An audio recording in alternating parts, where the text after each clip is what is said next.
sweet tooth time! Please make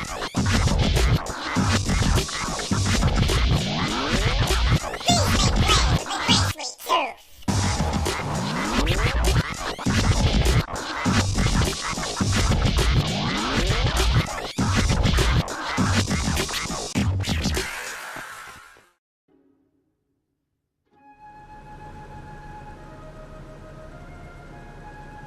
Oh, hello children. My name is Sweet Tooth, and this is the show known as Explaining as Magic. Today, I bring you a tale full of wonder, full of awe, and maybe even full of rainbow sparks. This is the tale simply known as Read It and Weep. Classic tale, classic title.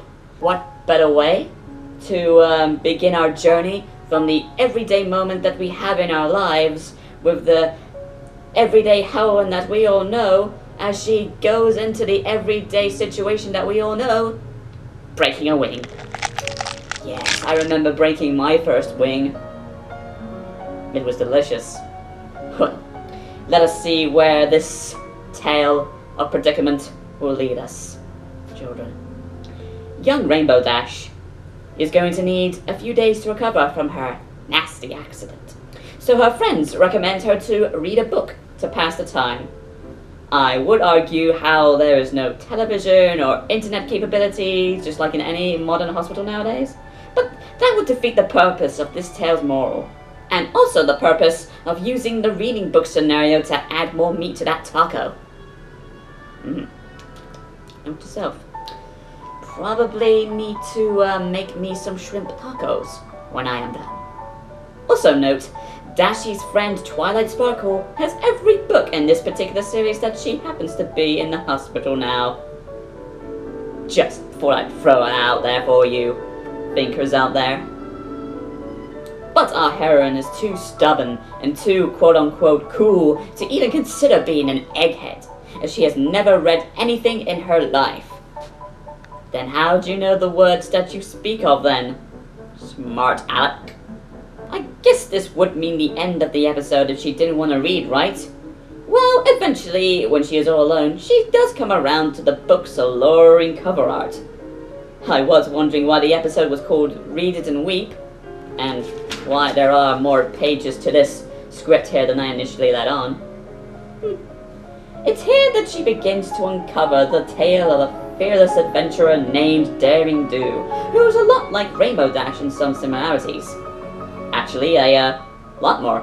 Free spirit, athletic body, carefree attitude. What a coincidence that this fictional character and this fictional character are like two peas in a pod. It's if like a young teenage girl was reading the Twilight series in book form and was thinking to herself, yeah, that Bella Swan character, she speaks to me.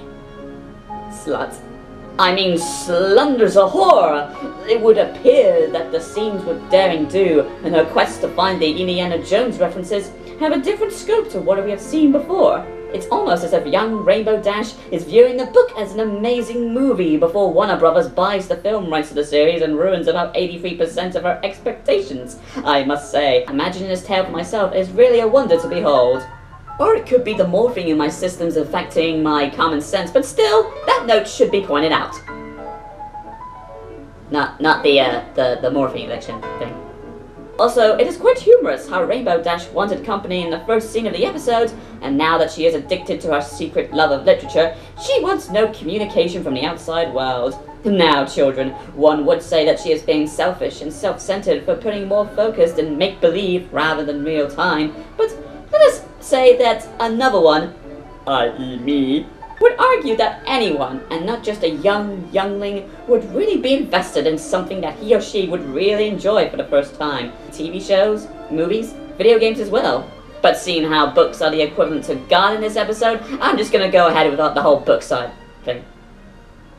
But the day has come quite suddenly for Rainbow Dash to check out of the hospital, forever to dwell on the fact of how Daring Do would escape the terror of closing spiked walls, surrounded with vapors and scabs, on top of a quicksand floor. Well, young missy, if you weren't so involved with your game of throwing the ball to the wall, then maybe you would have found out sooner. Life is a bitch.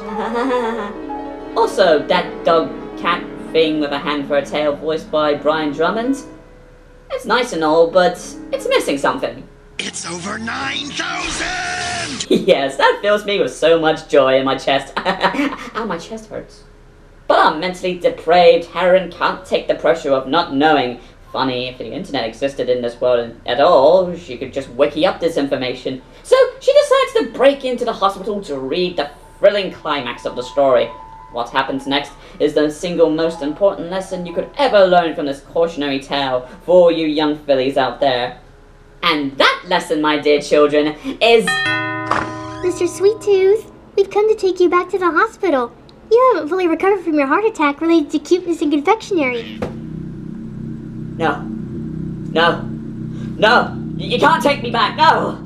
How am I supposed to know if Rainbow Dash will finish the story, finishing the story of what happens to our beloved Daring Do? How am I supposed to find out what happens next? By doing it in bed. Now rest up. Well then, as I was saying, that lesson is to never let little things like a book get in the way of the big picture. And that big picture is real life. But reading is okay too, as long as you give it a try. Well children, I would like to think that this is a great and convincing moral for you all. Take what you love while you can, but never forget the important things too. And I'm pretty sure that young Rainbow Dash here will take that lesson to the greatest attempts of her heart. Oh, Rainbow Dash, you readaholic. And so that was the tale of Rainbow Dash and the weeping of the reading. Overall, I would say that this is pretty self-contained, but entertaining enough and pretty much creative enough for it not to be ignored. Truly, Rainbow Dash's ordeal is relatable for every pony, and I think it deserves the one viewing just to bask into our desires. With that said, children, I am Sweet Tooth. Be sure to like, comment, and subscribe for more fun in my videos, and please, stop staring at me, otherwise the mix of sugar and morphine in my heart will take to a more drastic effect than it did before, allowing me to fall into a chronotonic state.